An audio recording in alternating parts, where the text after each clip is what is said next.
The blizzard tearing through the Swedish countryside could freeze a man solid in under 10 minutes. But the hearts inside the Sandberg estate? Those were colder.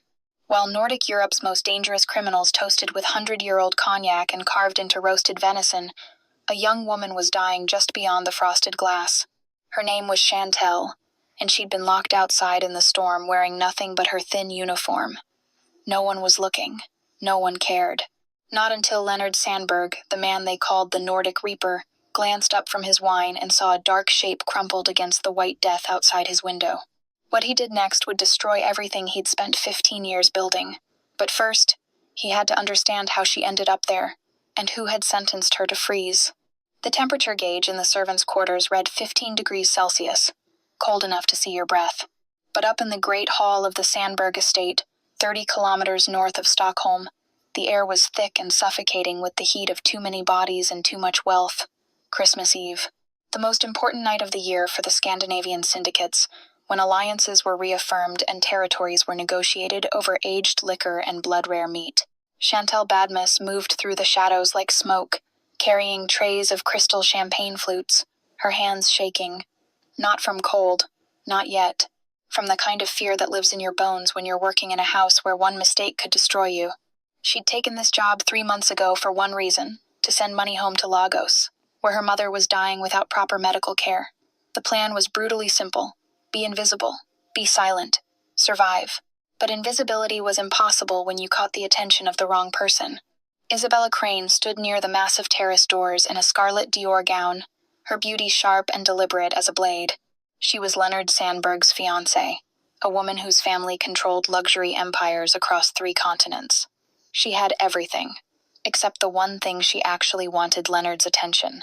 And 3 days ago, she'd watched him give a moment of that precious attention to a nobody maid, a compliment about coffee service, 2 words of thanks.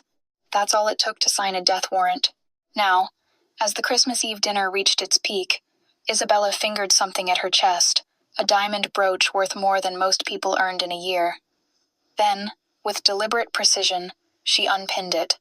She walked to the terrace doors, unlocked them, and stepped outside for exactly 15 seconds into the killing cold before returning with a performance-perfect shiver.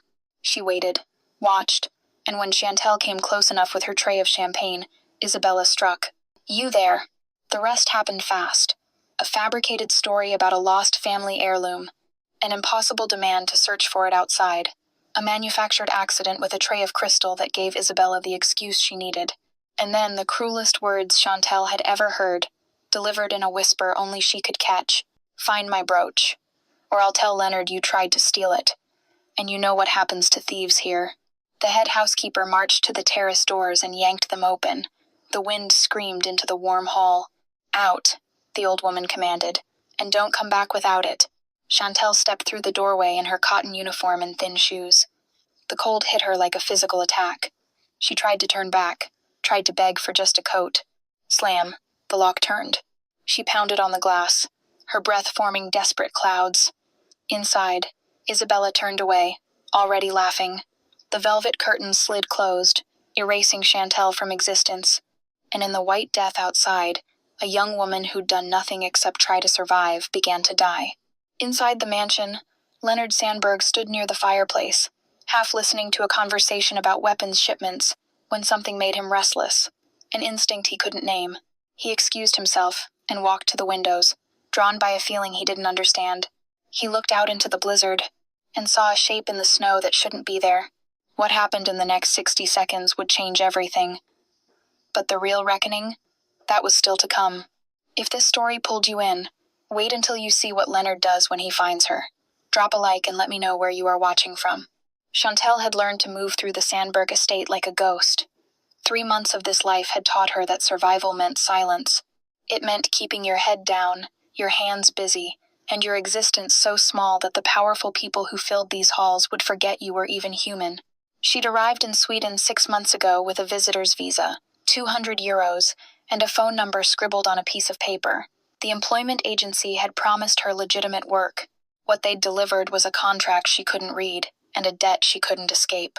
By the time she realized the placement fee would take 2 years to pay off, she was already trapped. But she couldn't go home.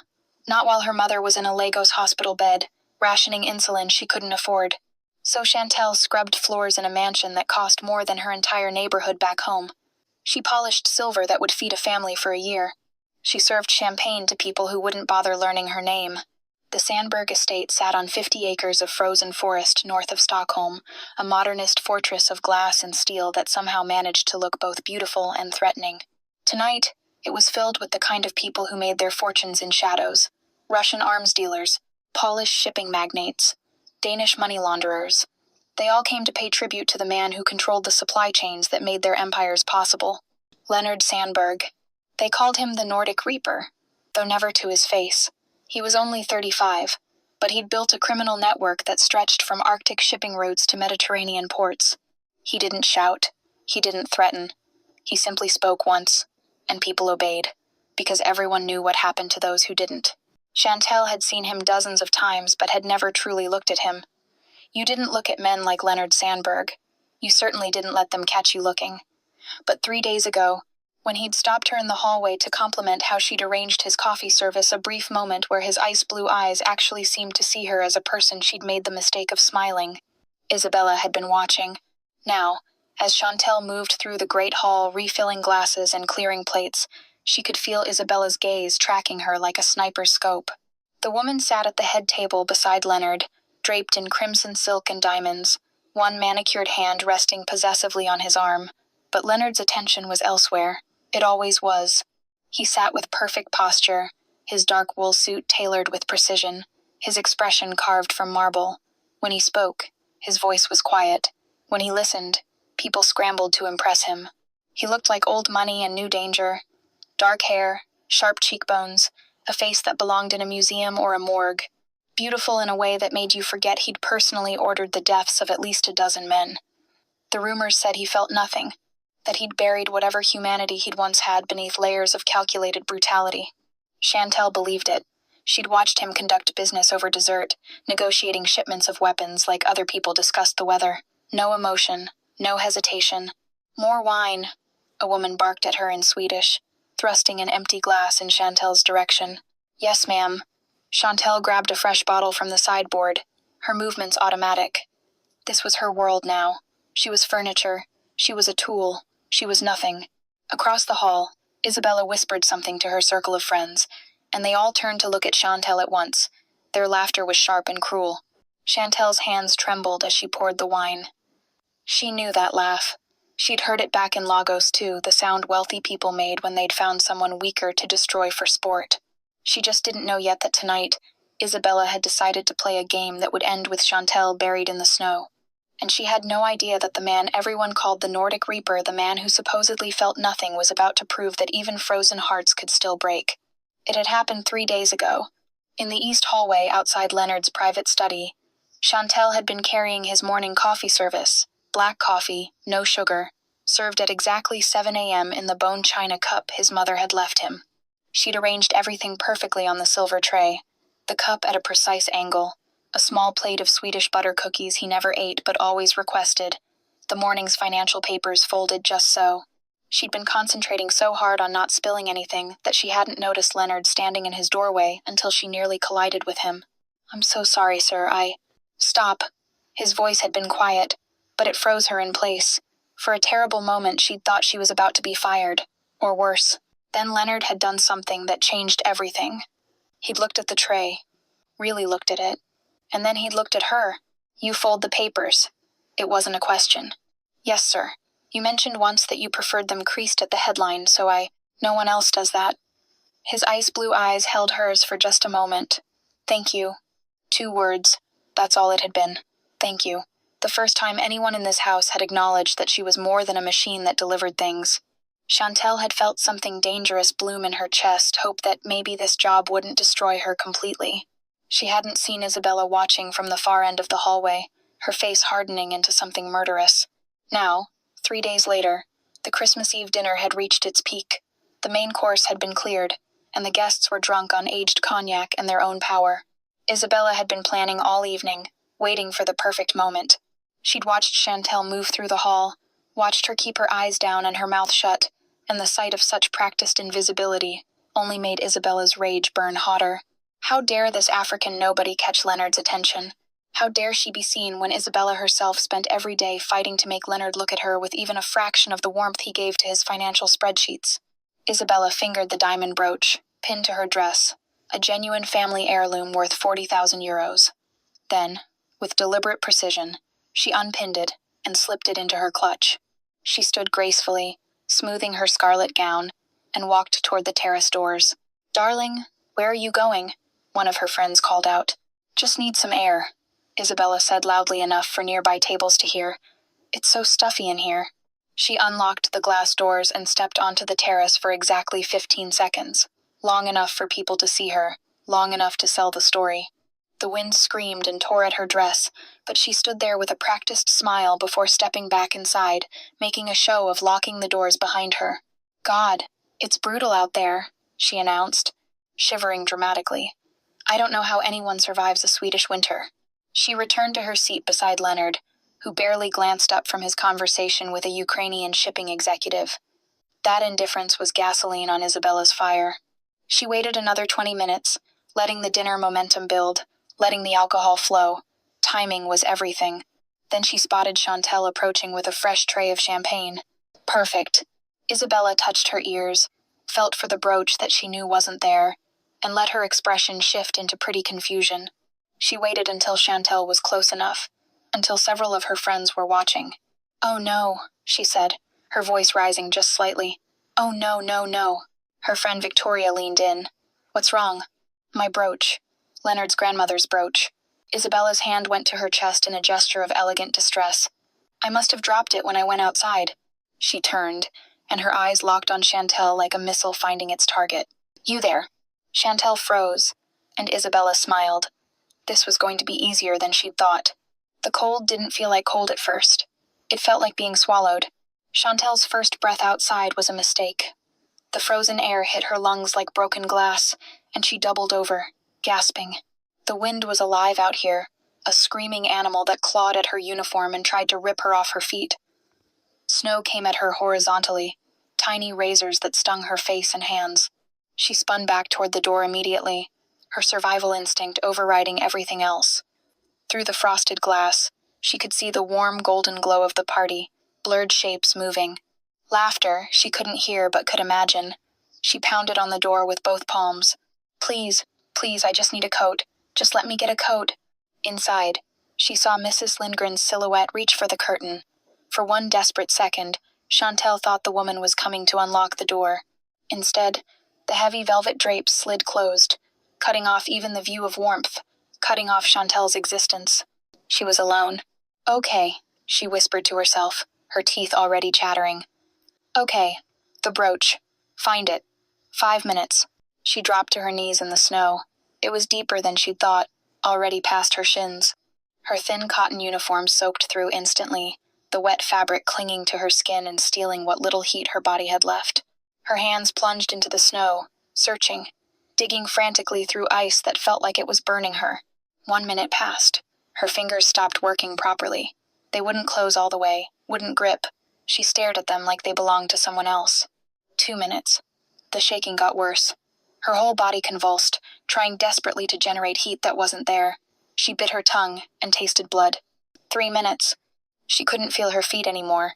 When she tried to stand, her legs buckled and she collapsed face first into the drift. Snow filled her mouth, her nose. She clawed her way back up, sobbing now, not from fear but from the sheer physical agony of cold that had moved past pain into something deeper. 4 minutes. Her thoughts started to scatter. Where was she? Why was she digging in the snow?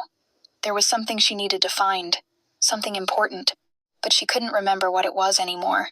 The wind screamed, and Chantel realized she was screaming with it, or maybe she'd been screaming the whole time and just now noticed. She tried to crawl back toward the house, but the wind had erased everything. She couldn't see the doors anymore, couldn't see the lights. There was only white, endless, infinite white. And the cold.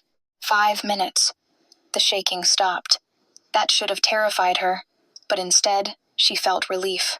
Her body went quiet. Still, the pain began to fade, replaced by something that felt almost like warmth, like slipping into a hot bath after a long day. Chantel slumped against the snow, her cheek pressing into the ice. It didn't hurt anymore. Nothing hurt. Her mind drifted away from Sweden, away from the mansion and Isabella's cruel smile and the locked door. She thought about Lagos, about the humid heat that wrapped around you like a blanket, about her grandmother's kitchen, the smell of red stew and fried plantains, about her mother's laugh before the sickness took her voice, about sitting on the veranda during rainstorms, watching lightning split the sky while her little brother told stories that made no sense. She thought about home. Her eyes closed. The seductive voice of hypothermia whispered in her ear, "Sleep. Just sleep. It's so warm when you sleep. Don't you want to be warm again?" "Yes," Chantel whispered into the snow. "I want to be warm." Her breathing slowed. Her heart rate dropped. The world faded to gray, then to nothing. Inside the mansion, champagne glasses clinked in celebration. Someone started singing a Christmas carol. Leonard Sandberg stood near the fireplace, half listening to a conversation about profit margins, when something made him turn toward the window. He couldn't have said what caught his attention. A shadow, a shape that didn't belong, an instinct that had kept him alive in a world designed to kill men like him. He walked to the glass and pulled back the curtain, and saw a dark shape against the white. Motionless. Leonard had stopped listening to the conversation 3 minutes ago. The Estonian weapons dealer was still talking, his voice rising and falling with the cadence of a man who loved the sound of his own authority, but Leonard's attention had drifted elsewhere. It happened sometimes, this restlessness that crawled under his skin during gatherings like this. All these people performing for him, seeking his approval, his partnership, his mercy. It exhausted him in ways that actual violence never did. He excused himself with a slight nod, not bothering to explain. He didn't need to. People didn't question Leonard Sandberg's movements. He walked away from the fireplace, away from the noise and heat, toward the floor-to-ceiling windows that lined the north wall of the great hall. Outside, the blizzard had transformed his estate into an alien landscape. The carefully manicured grounds had vanished beneath waves of white. The security lights created halos in the darkness, illuminating nothing but more snow. It was beautiful in the way dangerous things often were mesmerizing and deadly. Leonard placed one hand against the cold glass. This was his kingdom, 50 acres of controlled territory where nothing happened without his knowledge. He knew every entrance, every security camera, every weakness in the perimeter. Control was how you survived in his world. Control was everything. Behind him, someone proposed a toast. Glasses clinked. Voices rose in manufactured cheer. Isabella's laugh cut through the noise, sharp and performative. He didn't turn around. Something was wrong. It wasn't a thought. It was deeper than that. A primal instinct that had kept him alive through 3 assassination attempts and 2 internal coups. The kind of knowing that lived in your bones before your brain could name it. His eyes scanned the terrace beyond the glass. The terrace where he sometimes stood at dawn to watch the sunrise before the day's brutality began. Where he'd stood with his father 20 years ago, before the old man's enemies had put 3 bullets in his chest and left Leonard to build an empire from blood and ash. The terrace was empty. Of course it was empty. No one would be outside in weather like this. No one would be stupid enough to. Leonard's breath stopped. There, near the far railing, a dark shape against the white. Too large to be debris, too still to be alive, but shaped like a person. He moved without thinking, his hand already on the terrace door handle. Behind him, someone called his name, probably Isabella, wondering where he was going, but he didn't answer. The door was locked. His fingers found the deadbolt and twisted it with more force than necessary. The wind hit him like a physical assault the moment he opened the door. Snow blasted into the warm hall, and he heard gasps of surprise from the guests behind him. He ignored them, ignored the cold that tried to steal his breath, ignored everything except that shape in the snow. Leonard stepped onto the terrace in his €1,000 suit and his leather dress shoes, and the blizzard immediately soaked through both. 3 steps. 5. The wind fought him for every inch. His eyes watered from the cold, but he didn't stop. 10 steps, and he was close enough to see clearly. It was a person, face down in the snow. A woman in a black uniform, her dark skin almost invisible against the gathering darkness except for one arm stretched out, fingers curled like she'd been reaching for something. Not moving, not breathing. Leonard dropped to his knees beside her, his expensive pants soaking through instantly. He grabbed her shoulder and turned her over. and his heart that organ he'd spent 15 years teaching not to feel anything seized in his chest. It was the maid, the one who folded his newspapers, the one he'd thanked 3 days ago, the one with careful hands and frightened eyes who'd smiled at him like his small kindness had meant the world. Her lips were blue. Her eyes were closed. Her skin was gray. She looked dead. "No," Leonard heard himself say. His voice sounded strange, rough, almost desperate. "No, no, no." He scooped her into his arms. She weighed nothing, felt like ice, and stood. Behind him, through the open door, he could see the party continuing. See Isabella standing near the entrance with her hand over her mouth, her eyes wide. See Mrs. Lindgren frozen in place, guilt written across her face like a confession. Leonard carried Chantel toward the light, and something ancient and terrible woke up inside him. Something he'd buried years ago because mercy was weakness and weakness got you killed. But right now, looking at this girl who'd done nothing except try to survive in his house, he didn't feel weak. He felt like the Reaper everyone said he was. And someone was going to pay. Leonard kicked the terrace door open so hard it slammed against the wall. The sound cracked through the great hall like a gunshot, and every conversation died instantly.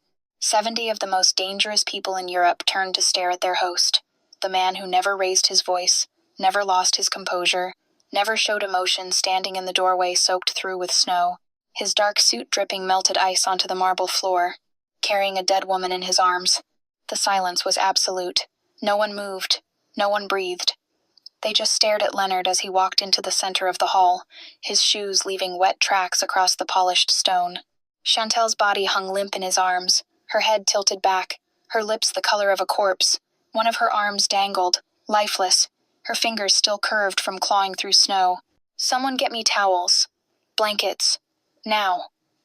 Leonard's voice was cold and precise, the kind of calm that meant violence was close to the surface. "And someone call my private physician. Tell him if he's not here in 15 minutes, he'll never practice medicine again." 3 staff members scattered immediately. The Ukrainian executive started to speak, but Leonard's eyes cut to him, and the man's mouth snapped shut. Isabella stood near the fireplace, one hand pressed to her chest in a performance of shock. Her crimson dress seemed obscene now, too bright, too alive against the gray-skinned girl in Leonard's arms. She opened her mouth, probably to say something sympathetic, something that would paint her as concerned and innocent. "Don't." Leonard's voice stopped her cold. He turned to face her fully, and Isabella actually took a step back. She'd seen Leonard kill men. She'd watched him order executions with less emotion than most people showed ordering coffee. But she'd never seen him look at her like this, like she was a problem that needed to be erased. "Leonard, darling, what happened? Is that the maid? How long was she out there?" Each word was precisely articulated, carefully controlled, the kind of control that came right before something shattered. Isabella's performance faltered. I don't know what you... How long?" The great hall felt like it was holding its breath. These were people who'd witnessed interrogations, torture, executions. But watching Leonard Sandberg question his own fiancée while holding a dying woman, this was different. This was personal. And personal meant unpredictable. "She was looking for my brooch," Isabella said, her voice gaining a defensive edge.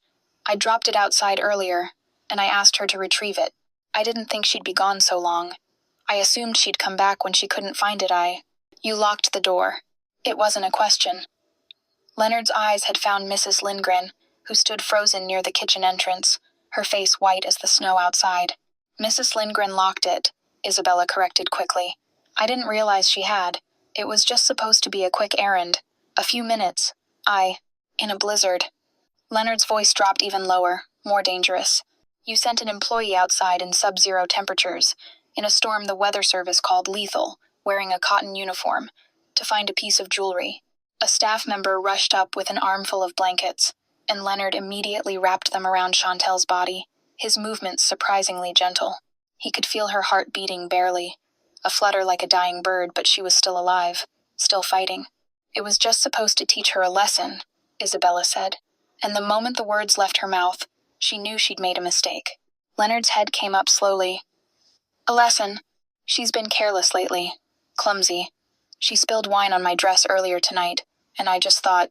"You thought you'd kill her?" "Don't be dramatic, Leonard. I didn't think she'd actually stay out there. I thought she'd knock, ask to come back in, Show some initiative. The door was locked. Isabella's face hardened. She's a maid. They're replaceable. You're acting like... Get out. The two words fell into the room like stones into still water. Isabella blinked. What? Get out of my house. Now. Take your things. Take your friends. I want you gone in 10 minutes. Leonard, you can't be serious. Over a servant? Our families have an arrangement. The merger is over. Leonard adjusted Chantel in his arms, turning away from Isabella like she'd already ceased to exist. You have 9 minutes now. I suggest you use them. He walked toward the private elevator that led to his quarters, the crowd parting before him like water. Behind him, he could hear Isabella sputtering protests, her voice climbing into something shrill and ugly. He didn't care, didn't turn around. The Nordic Reaper had just chosen a dying maid over a political alliance worth 100 million euros. And he'd do it again without hesitation. Leonard's private suite had never seen another person in distress. It had seen violence. He'd interrogated men here, made them confess their betrayals before ending them. It had seen isolation. He spent most nights alone, staring at shipping manifests and financial reports until dawn. But it had never seen anything like this. A dying woman laid out on his bed while he stripped away her frozen clothing with shaking hands. The doctor had arrived in 12 minutes, his face pale and professional as he assessed Chantel's condition. Severe hypothermia, core body temperature at 29 degrees Celsius, heart rate dangerously slow. He'd listed the risks in clinical terms: cardiac arrest, organ failure, death, while setting up an IV and wrapping heated blankets around her motionless form. She needs a hospital, the doctor had said quietly. No. Leonard's response was immediate. No hospitals, no records. You treat her here. The doctor had known better than to argue. He'd done what he could.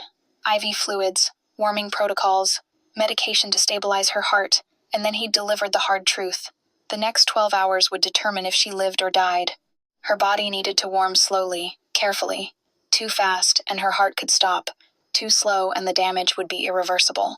Skin-to-skin contact, the doctor had said, not meeting Leonard's eyes. It's the most effective method for gradual rewarming. Someone needs to hold her, keep her warm, monitor her breathing. Then he'd left, promising to return in 6 hours. That had been 18 hours ago. Leonard sat in his bed with his back against the headboard, wearing only his dress pants, Chantel's unconscious body wrapped in blankets and pressed against his bare chest. He'd done exactly what the doctor ordered, stripping down and holding her like she was something precious, letting his body heat seep into her frozen skin degree by careful degree. It should have felt clinical, detached, another problem to solve with logic and resources.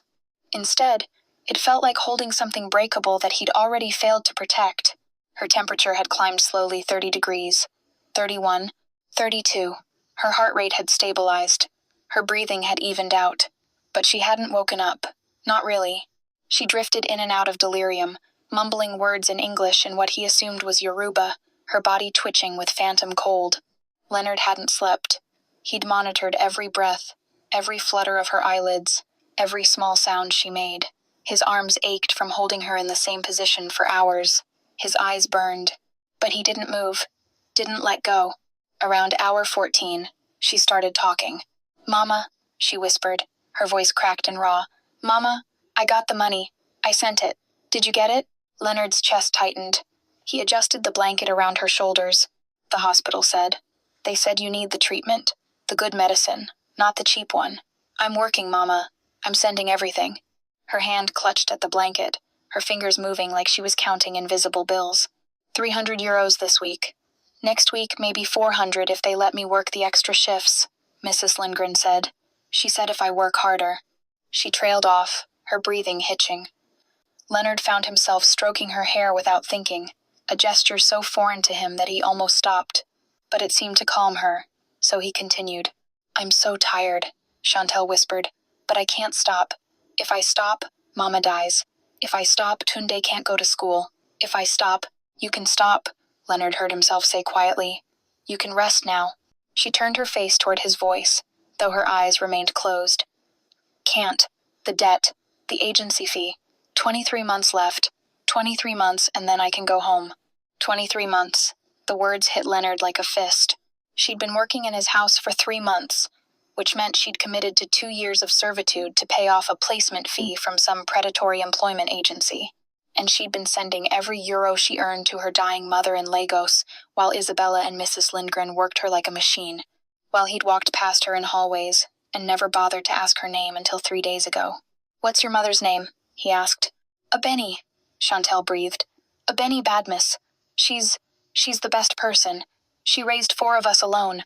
She sang in the church choir. Everyone loved her." Her voice broke. "I can't let her die in that place. Not in the free ward where they don't even have clean sheets. She deserves better. She deserves." She started crying, silent tears that slid down her face and soaked into the blanket. Leonard held her tighter, something sharp and unfamiliar lodging itself behind his ribs. He'd built an empire. He controlled shipping routes worth billions. He had politicians and police chiefs on his payroll. He'd ordered men killed for far less than what Isabella had done tonight. But he hadn't known that one of his own employees was drowning right in front of him. "What's the agency called?" Leonard asked quietly. Chantal didn't answer. She'd slipped back into unconsciousness, her breathing deep and even. Leonard reached for his phone on the nightstand, careful not to disturb her. He sent a single text to his head of security. "Find out everything about Chantal Badmus. Family, debts, employment contract. I want names and numbers in 2 hours." Then he set the phone down and went back to watching her breathe. The Nordic Reaper, who felt nothing, sat in his bed holding a woman he barely knew and made a decision that would burn his entire world down. He was going to fix this. All of it. The report arrived at 6 a.m. via encrypted email. Leonard read it on his phone while Chantal slept against his chest, her breathing finally normal, her skin warm to the touch. The doctor had returned an hour earlier, checked her vitals, and declared her out of immediate danger. She'd live.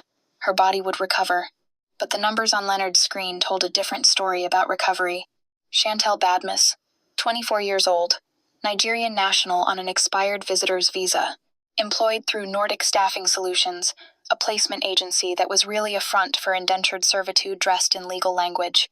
The contract she'd signed, probably without understanding it, locked her into 24 months of work at below minimum wage. The agency fee of 18,000 euros had to be paid back before she could leave. At her current rate, with room and board deducted from her wages, she'd be working for Leonard's household for another 23 months and would walk away with almost nothing. That alone made Leonard's jaw clench. But it got worse. Her mother, Benny Badmus, was in a Lagos teaching hospital with late-stage kidney disease. She needed dialysis 3 times a week at a cost Chantal couldn't possibly afford on her wages.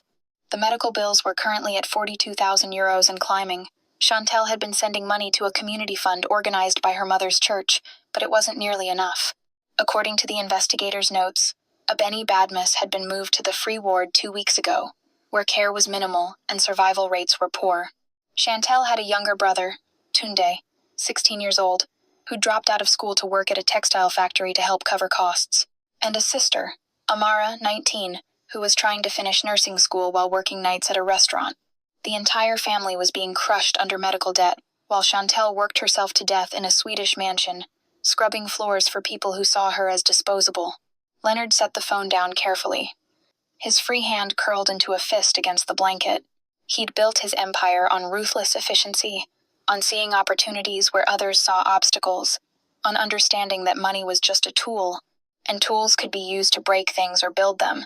Right now, he wanted to build. He extracted himself slowly from the bed, laying Chantal down gently and tucking the heated blankets around her. She murmured something in her sleep but didn't wake. Leonard pulled on a shirt and walked to his office, closing the door behind him. It took 6 phone calls. The first was to his banker in Geneva. "I need 45,000 euros wired to a medical facility in Lagos within the hour, anonymously. Make it look like it came from a charitable foundation." He provided the hospital details, Benny Badmus's patient identification number. "Mark it as a full settlement of her outstanding balance, plus advance payment for 12 months of dialysis. Private room, best available care." The second call was to his contact at the Nigerian embassy in Stockholm. "I need a work visa approved. Immediately. Full legal status. No questions." He'd have Chantal's paperwork legitimized by end of business today. No more hiding. No more expired documents. The third call was to his lawyer. "I want Nordic Staffing Solutions investigated. Everything. Their contracts, their clients, their corporate structure. If they're running an exploitation scheme, I want evidence that will stand up in court. And I want Chantal Badmus's contract declared null and void by tomorrow morning. The fourth call was to a logistics coordinator in Lagos. There's a 16-year-old named Tunde Badmus working in a textile factory. Find him. Offer him a full scholarship to any school he wants to attend, living expenses included. Make it look like a merit-based program, not charity. The fifth call was to another contact in Lagos, Amara Badmus, nursing student. I want her tuition paid in full, anonymously. Make it a university grant. The sixth call was to his head of security, Nordic Staffing Solutions. I want to know who owns it, who profits from it, and how many other people they have trapped in contracts like Chantel's. And then I want them destroyed. Quietly, Leonard hung up and stared at his phone. In 20 minutes, he'd just spent close to 100,000 euros and deployed resources across 2 continents. For a woman who'd folded his newspapers and made his coffee. For a woman he'd barely noticed until 3 days ago.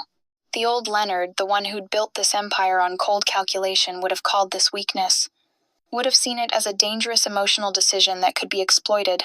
But sitting in his office at dawn, Leonard didn't feel weak. He felt something he hadn't experienced in 15 years. He felt like he'd done the right thing. He walked back to the bedroom. Chantel was still asleep, her face peaceful now, the gray pallor of near death replaced by warm brown skin. He sat on the edge of the bed and watched her breathe. By the time she woke up, her mother would be in a private room receiving the best care money could buy. Her brother would have his future back, her sister would finish school, and Chantel herself would be free, no debt, no expired visa, no threat hanging over her. She just didn't know it yet. Leonard allowed himself the smallest smile. Somewhere in Europe, Isabella Crane was probably plotting revenge. Let her try. Isabella returned exactly 1 week later with 3 lawyers, her father, and a file thick enough to kill a man if you hit him with it. Leonard had been expecting her. He'd actually been surprised it took this long. He met them in his formal office, not the private study where he conducted real business, but the public-facing room designed to intimidate, floor-to-ceiling windows overlooking the frozen forest. Minimalist furniture that cost more than most people's cars. A desk carved from a single piece of Norwegian oak that weighed 400 kilograms. Isabella wore white this time, probably meant to signal innocence. Her father, Richard Crane, sat beside her in a 10,000 euro suit, his face carved from the same expensive cruelty as his daughter's.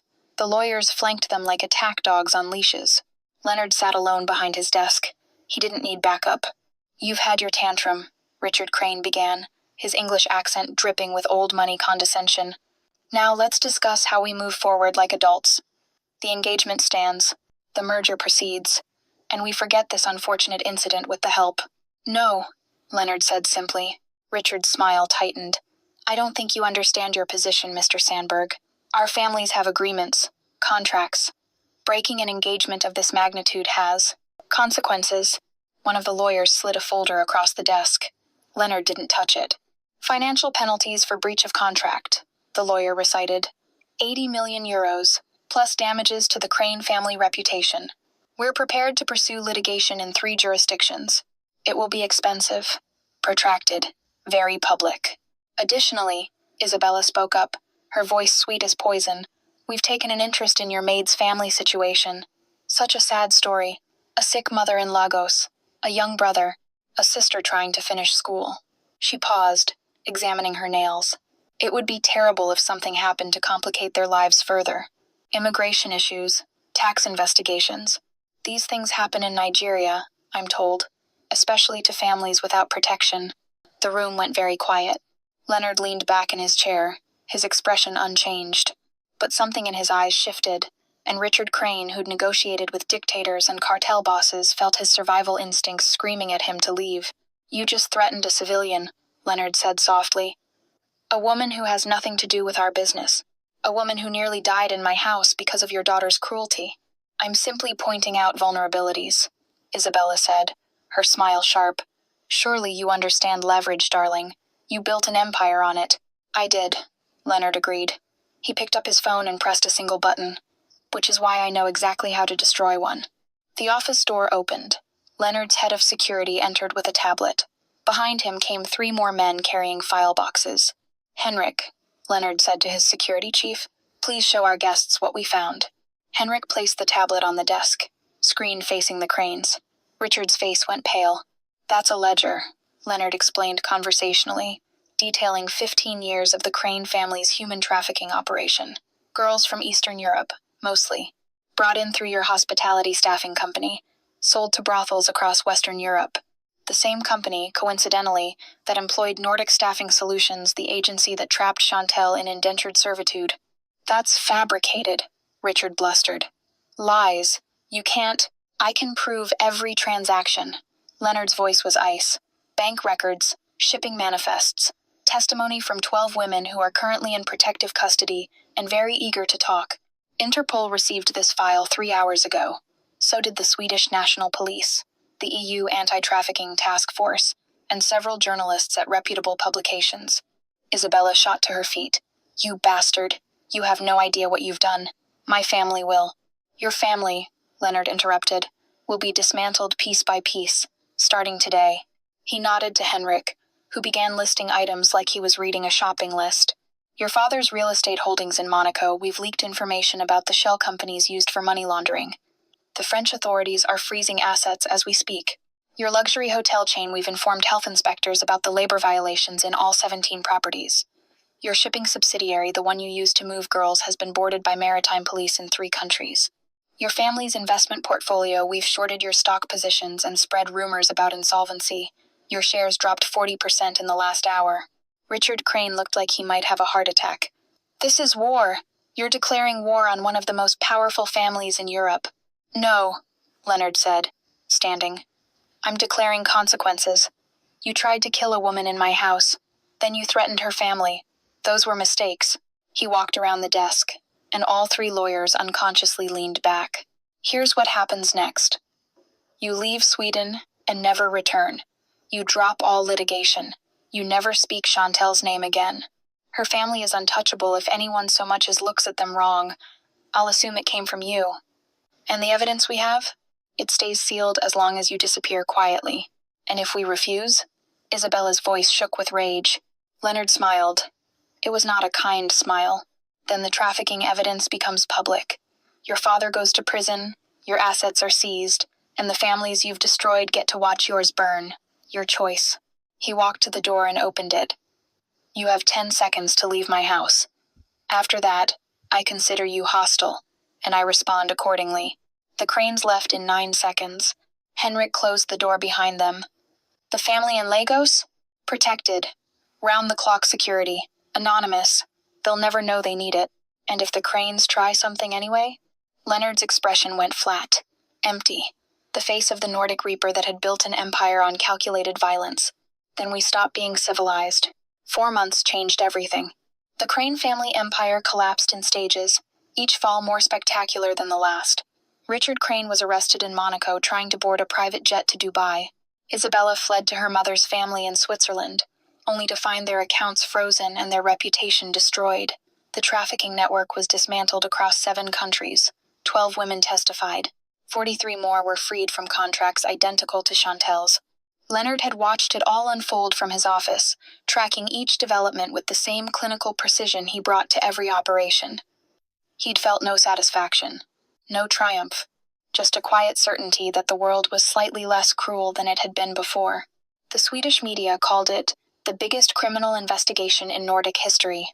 They praised the anonymous whistleblower who'd provided evidence. They never connected it to Leonard Sandberg, who'd attended charity galas and business conferences throughout the entire affair, his public face unchanged. But privately, everything had changed.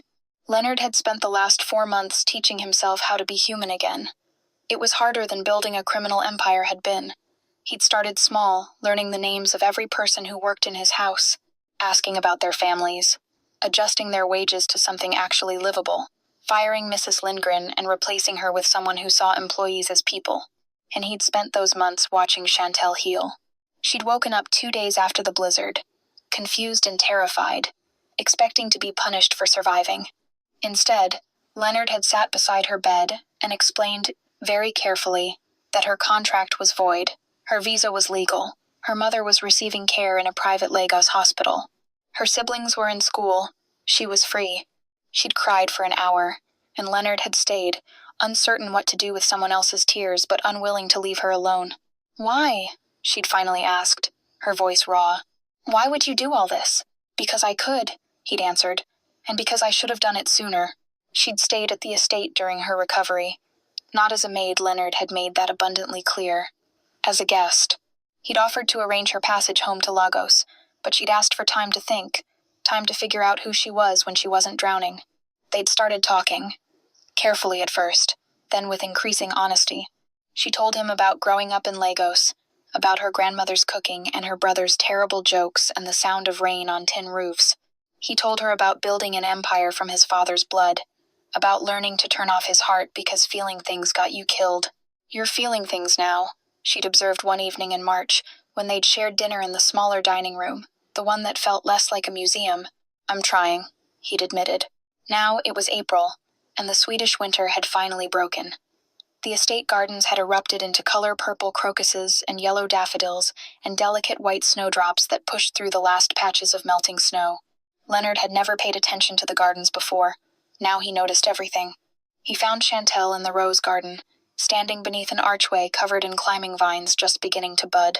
She wore a simple blue dress, her choice, bought with money she'd earned from the consulting work Leonard had offered her. Turns out she had a gift for organization and people management. His legitimate shipping business had benefited significantly from her insights. She turned when she heard him approach, and smiled. That smile still did something to his chest that he didn't have words for. The gardener says the roses will bloom in May, she said. I've never seen Swedish roses. Stay, Leonard said. The word came out more abrupt than he'd intended. Stay and see them. Chantal tilted her head, studying him with those careful eyes that missed nothing. I've been staying for 4 months, Leonard. My mother's doing well. My siblings are settled. I could go home now. I know.